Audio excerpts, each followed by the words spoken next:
Hey everyone, it's Andrew Nagel here again. Here to show you how I do my bent channel settings.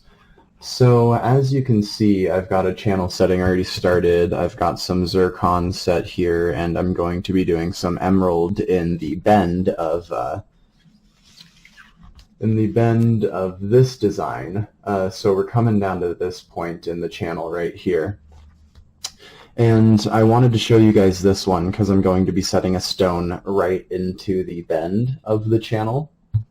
So obviously as I'm building these, you know, I'm always kind of referring back to the drawing to see, you know, how much further I need to go, how much distance I need to put between the facets that I'm using, and also obviously where I'm going to be placing the bend.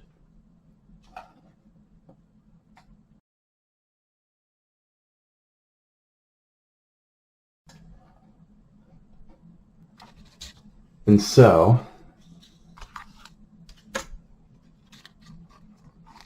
we'll get going on that bend here then. I always like to start with the kind of inner top wire.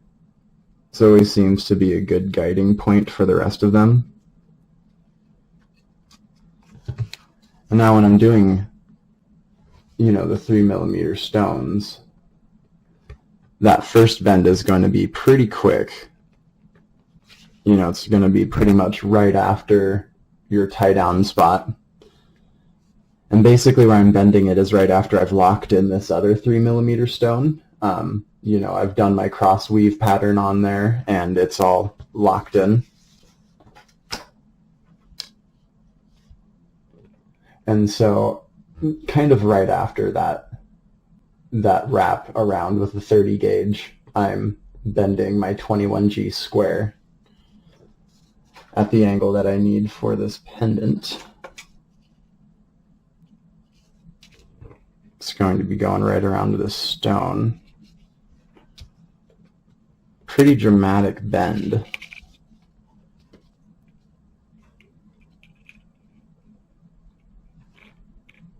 It's getting pretty close.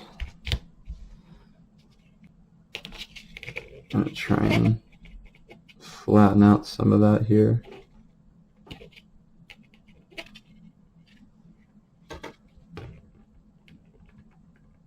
All right. Usually, the stones that I'm going around aren't so dramatic. I think that is good, and then we will lock it in with some top wires. So after I've bent that first wire, I'm going to do the inner bottom wire. And now what I mean by inner is that these are going to be, you know, facing the inside towards the stone. Basically, you just want to mirror that one.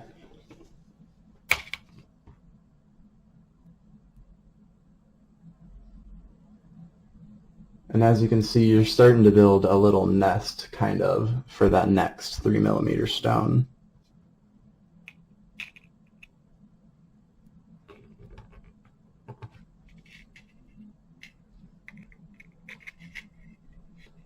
And then you're going to take that next top wire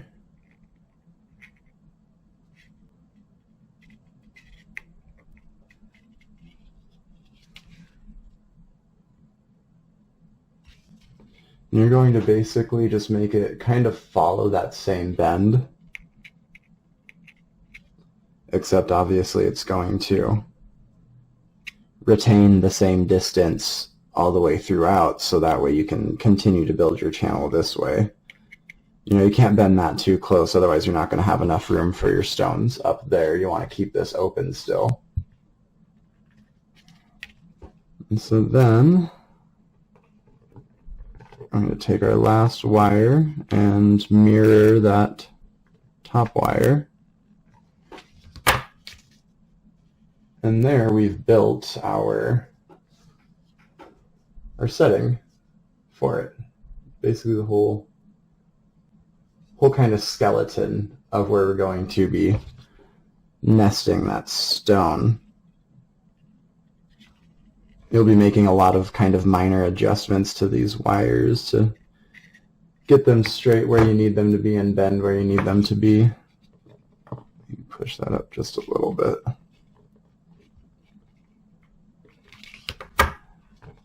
And then what I like to do, because there's usually more space to fill down here in the bottom, I'll take this bottom wire and I'll wrap it back to this other side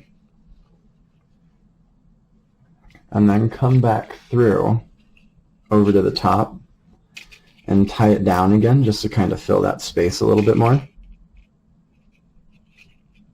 That also helps lock in the stone once you get it in there. So as you can see, it just kind of fills in that bottom part a little bit more.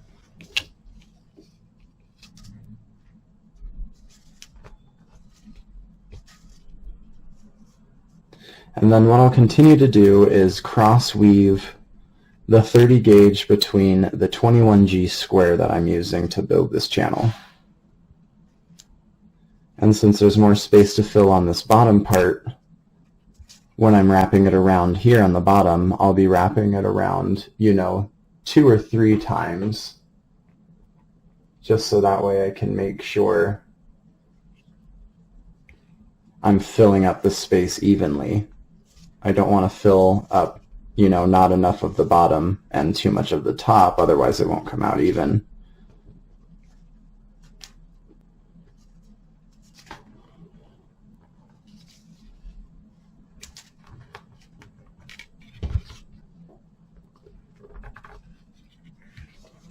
And there's our little nest for our emerald. So now we're ready to set our next emerald into this channel. So as I like to do, I'll either grab it with, these, a little gem clip. Sometimes I'll just take the stone on my finger and like slide it between the wires to just glide it down to its spot that it's got to be in.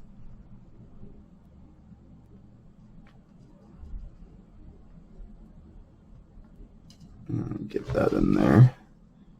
Don't want to be too forceful with it because emeralds are a bit more not as stable as other materials. They fracture really easily, so you don't want to push it around too much. To bring this wire down a little bit. Ooh. What's kind of nice about the channels when they're still straight like this is that the top wires have a little bit of maneuverability like that. Okay. Alright. We've got our stone sitting pretty much where we want it. We'll lock it in a bit more with the 30 gauge here. And once we get it flat there, you always want your stones sitting face up and displayed really nicely in there. So I'm going to bring this back over from the bottom up to the top outer, because I want to start making that kind of extra space on here, like we did on the other side.